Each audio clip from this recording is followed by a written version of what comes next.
Hello and welcome to the Art and Business and Murals podcast. I'm your host, Sarah Scully, and today I am answering a question, and that question is, why am I not getting any art commissions? This is a question that I get asked a lot, and I spend a lot of time answering it. So I thought I better put it into a podcast episode and also a blog post. So if you listen to this episode and you're driving and you can't take notes and you're like, oh, Sarah's a genius. This stuff needs to be written down. It is written down. It's on my blog. So I'll put a link to this blog post so that you can go back and read it later and take any notes or write down any thoughts that you might have. But I really wanted to give you a practical guide if you're feeling stuck or invisible or overlooked, or if you're saying the same thing that I hear every artist say, I feel invisible on social media. No one is seeing my stuff. I have the answer, let me tell you. And I'm sorry for those of you on YouTube. I just pointed and realized that my fingers are covered in blue. Tell me you're an artist without telling me you're an artist. So one of the most common questions I hear from artists is, why am I not getting art commissions? And usually this question comes from someone who is working really, really hard. They're posting regularly, they're improving their skills, they're trying to stay visible online, but the inquiries are just not coming in. Trust me, I get it. If this sounds familiar, I want you to know something super important. It's rarely about your talent. Most of the time, the problem sits in how your offer is positioned, who it is for, and how it's being communicated, not whether your artwork is good enough. So let's walk through the real reasons artists are struggling to get commissions and what you can do to fix this. So, step one, find a problem worth solving. Whoa, if you take anything away from this episode, take that. Solve a problem. There are so many artists out there, so many artists out there, and so many works of art being sold. But what are they adding in the value range? Like, what problems are they solving? This is a step that most artists skip, and it's the most important by far. If you want consistent commissions, your art needs to solve a problem for a specific group of people. So that problem might be a business needing a mural to attract customers, or it could be parents wanting a personalized artwork for their child, or it could be pet owners wanting a meaningful portrait. Could be schools wanting to build their student engagement through art. It could be homeowners wanting a feature wall that reflects their personality. Did you notice something here? These are not art problems. These are people problems. So you will be solving a people problem with your art. Your job as an artist is not just to create beautiful work. Your job is to create something that improves someone's environment, their identity, their experience, or their memory. Research into consumer behavior consistently shows that people buy solutions, they don't buy products. So I'm going to say that again. People buy solutions, they don't buy products. Purchasing decisions are heavily driven by emotional outcomes. People buy what helps them feel proud, safe, connected, or seen. So instead of asking, what do I want to make? Try asking, what problem can my art solve? Once you know the problem, you can build an offer that feels obvious and valuable. So let's say, for example, and I'm going to use this example through this entire podcast, so I'll jump in and out of it. Hopefully, it doesn't confuse you. Let's say your next door neighbor is selling their house and you go outside and you see them a little bit upset. And so you're like, yeah, you sold the house. How exciting. And you have a chat with them and they're like, look, it is really exciting. You know, a new chapter of my life, but I'm really sad to be leaving this house. You know, this is the first house we bought as a family. This is where my kids grew up. This is where all my family memories are. And I'm just really upset to be leaving it. I wish I could take it with me, but, you know, we need to downsize. And so if you step back and look at this, you can see the emotion is there in your neighbor. So you could potentially, and I don't know if you're like me, I'm a problem solver. So if I see someone upset, I want to fix it. And so for me, I try to fix it through art a lot of the time. So you've got an upset neighbor. It's a problem. They want to take their house with them. They can't. They're moving, but they have so many memories there. What can you do as a creative to help solve that problem? So one option could be you could maybe you're an amazing architectural style artist. So you could go out, sit in your front lawn and draw a beautiful picture of their home and add the colors that that they love, add the beautiful flowers from their garden out the front, just really add every bit of emotion you can to it. And if you gift that to your neighbor, it's an opportunity for you to do market research. So get it beautifully framed, get it ready to hang, present it, document it, take tons of photos, take tons of video, whatever you can, document, and then gift it to your neighbor and watch your neighbor's reaction. So this is called market research. So look at your neighbor. If your neighbor looks at it and they're like, oh, thanks, that's really nice, and then just walks off, then you can kind of go, okay, well, okay, I'm not hitting the mark. I'm not solving that problem. I'm not reaching them emotionally. Okay, maybe this is a no idea. But your neighbor might take the picture and just burst out crying, or you can see in their face the connection to that artwork and you can see the emotion coming through. Then you might be solving their problem. So look at the reaction and look at it critically. So don't take it personally. Stand back and go, okay, they're really connected to this work. Okay, this could work moving forward. So let's take that idea of drawing or painting people's homes just before they sell them and leave. So let's say that's your idea because your neighbor really connected with it and you're going to use that concept moving forward. So, step number 2, refine your offering. So, once you understand the problem, you can shape your offering around it. Many artists struggle with commissions because their offering is unclear. They might say, I do commissions. Oh my goodness, I hear this all the time. I do commissions. Commissions are open. But what type of commissions? It's not specific enough.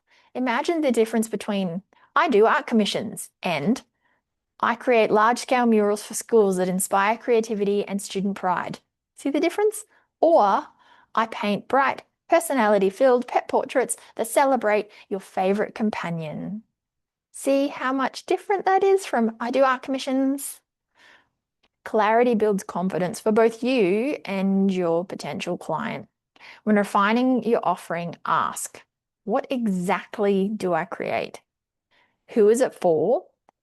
What outcome does it create? And why does it matter? Oh, that's a big one. The why does it matter? So art for art's sake is one thing. And don't get me wrong, I fully embrace and encourage you to create art for the sake of creating art, that you just need to get that art out of you. But we're talking about a business side of art. So why does this art that you're creating for your niche market, why does it matter? What problem is it solving? You do not need dozens of offerings.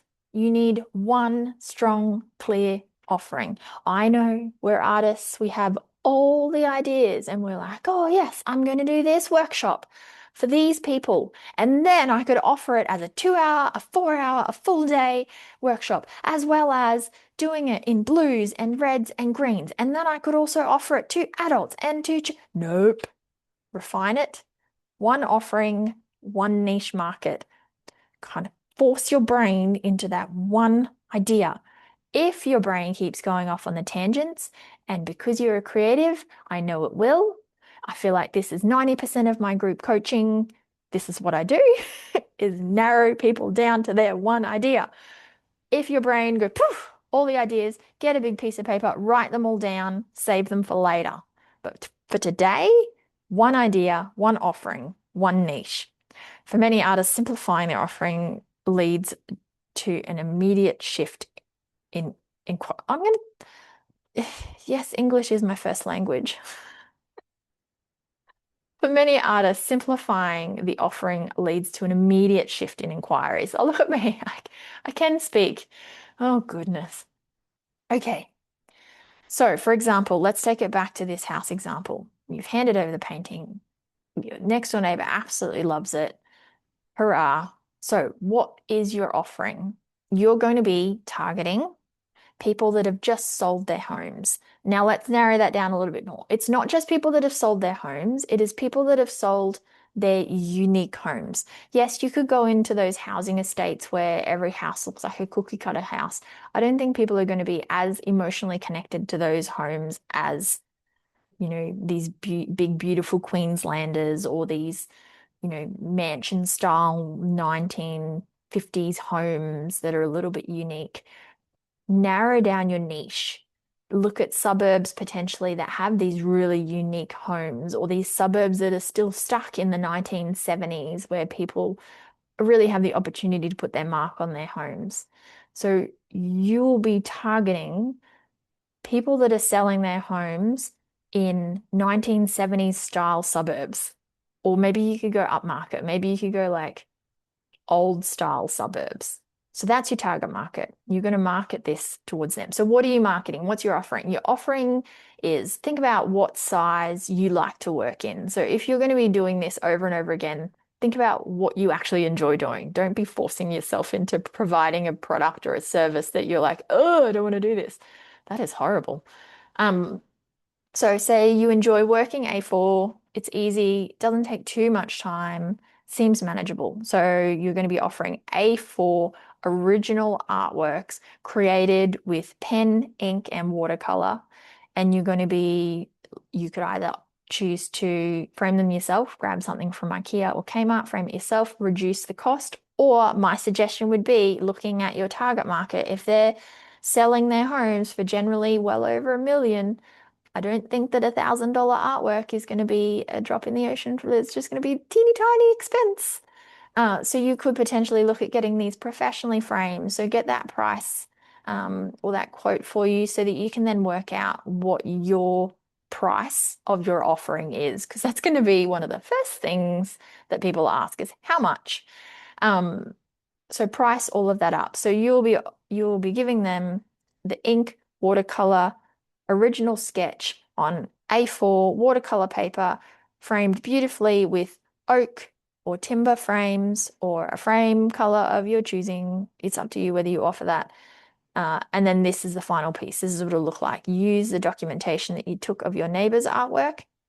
Do it up in situ so that people can get the sizing right. Because I don't know if you're like me, but if I order things online, I always seem to get the wrong size. So last week I ordered what I thought was a really good price for a whole chicken to feed the family for dinner. So I was like, yeah, I'm going to get that roast chicken because it said on it, roast chicken, in big letters, roast chicken. And so I was like, yeah, damn, that's not too bad for roast chicken. So I ordered it from Coles online and it showed up and it was our dinner that night and it was one chicken breast, just one chicken breast that looked in the photo like a whole chicken.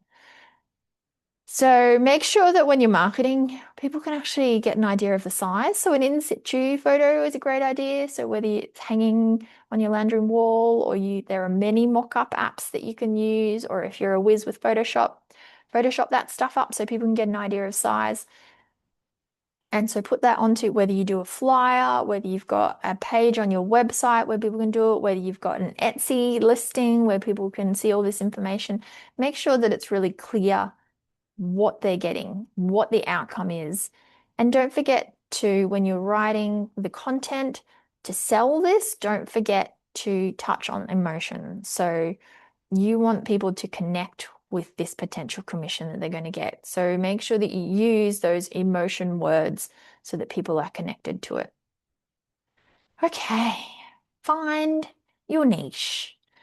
So niching can feel really restrictive, but in reality, it creates opportunity. Without a niche, your work competes with everything and everyone. With a niche, your work becomes memorable. Your niche could be anything, like you could be doing pet portraits, or you could be doing baby room murals, or cafe feature walls, or botanical commissions for nurseries, or memorial artworks, or you could be doing bright, uplifting home decor that empowers young girls. A niche does not limit your creativity, it focuses your visibility. In market research, brand recognition increases significantly when businesses specialize rather than generalize. This applies to artists too. When someone needs what you offer, you want them to think, oh, I know exactly who does that. And that's the power of niching. Now, let me tell you a little story. About 10, 12, 15 years ago, I was in Brisbane and I was one of very few muralists who were working commercially. There were maybe 10 of us in Brisbane who were not, I'm not going to say prolific, that's absurd. I'm going to say known. We had murals around Brisbane. We were working with businesses and schools, and there were maybe 10 of us. That's it.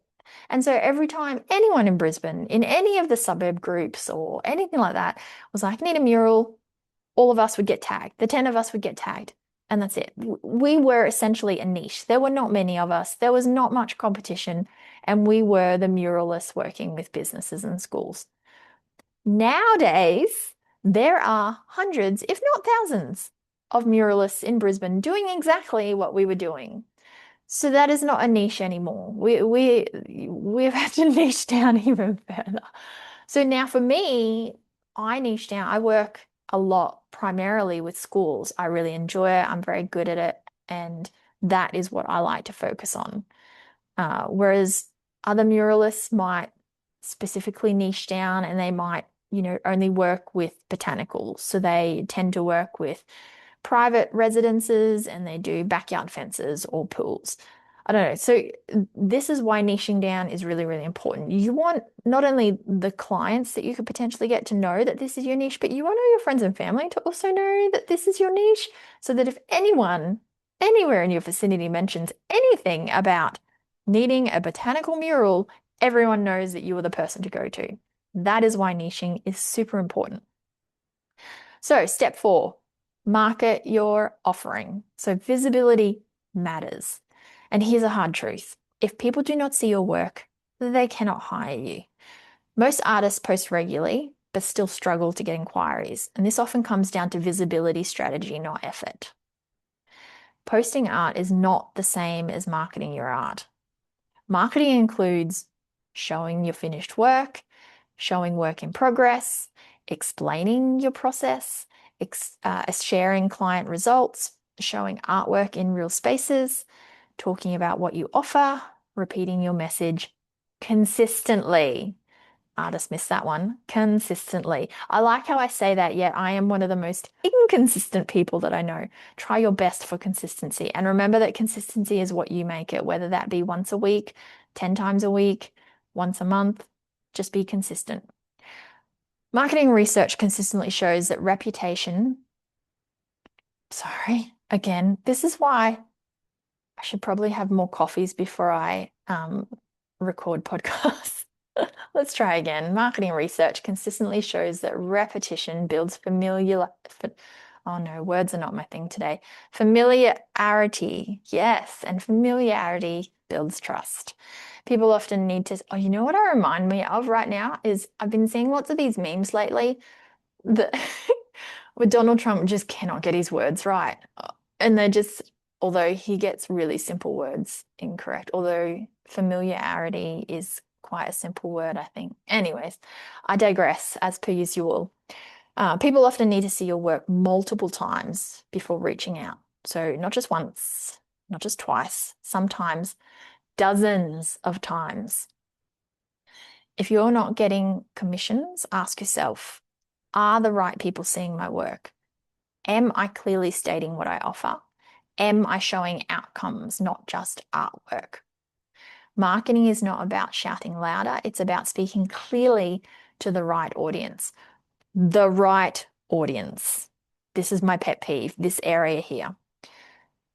There's another important piece to marketing that many artists overlook. You need to market directly to your niche market, not to everyone.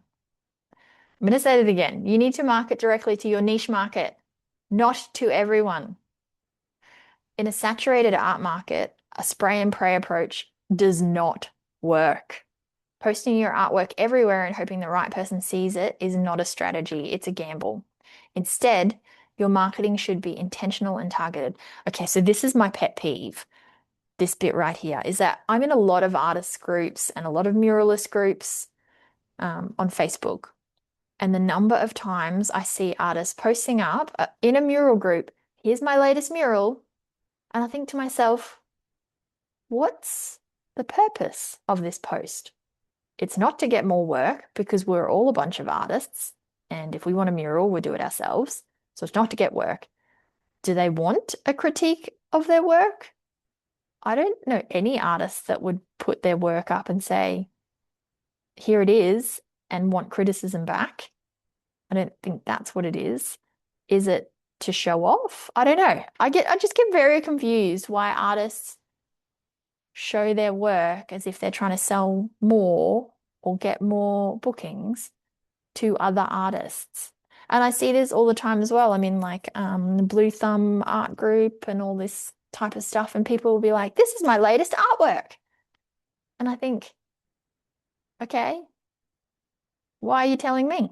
I know that sounds so harsh, but in a world where we are constantly marketed to, constant, it is insane the amount that we are marketed to.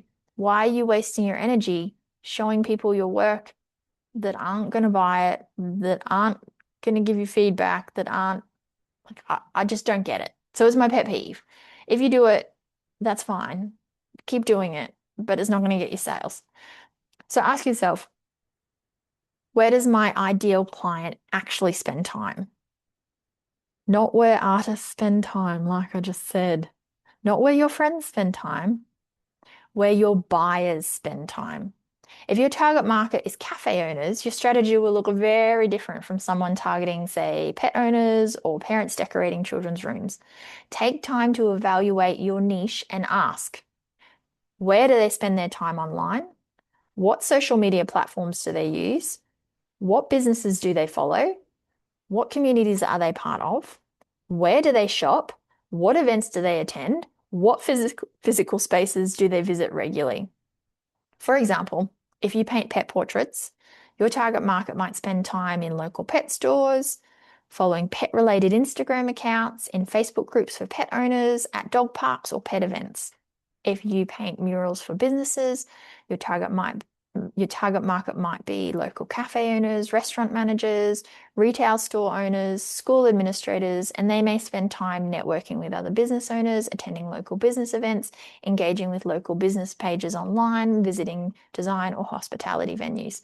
Once you understand where your audience exists, you can place your artwork directly in front of them. This might include posting consistently on the platforms that your audience use, sharing your work in relevant online groups, collaborating with aligned businesses, displaying your work in physical places, speaking directly to the problems your niche experiences. Targeted marketing is far more powerful than wide, unfocused marketing. That's spray and pray. Marketing research consistently shows that niche targeting improves engagement, trust, and conversion rates. When people feel like a message is made specifically for them, they are far more likely to respond. Instead of trying to reach everyone, aim to reach the right people repeatedly. This is how inquiries begin to flow. Visibility is not about being everywhere. It's about being in the right places consistently. So let's think about the example that I had before of drawing people's homes when they move. So your niche market is going to be spending time on the real estate, is it realestate.com.au? On the online real estate pages. They're going to be spending time potentially at real estate offices.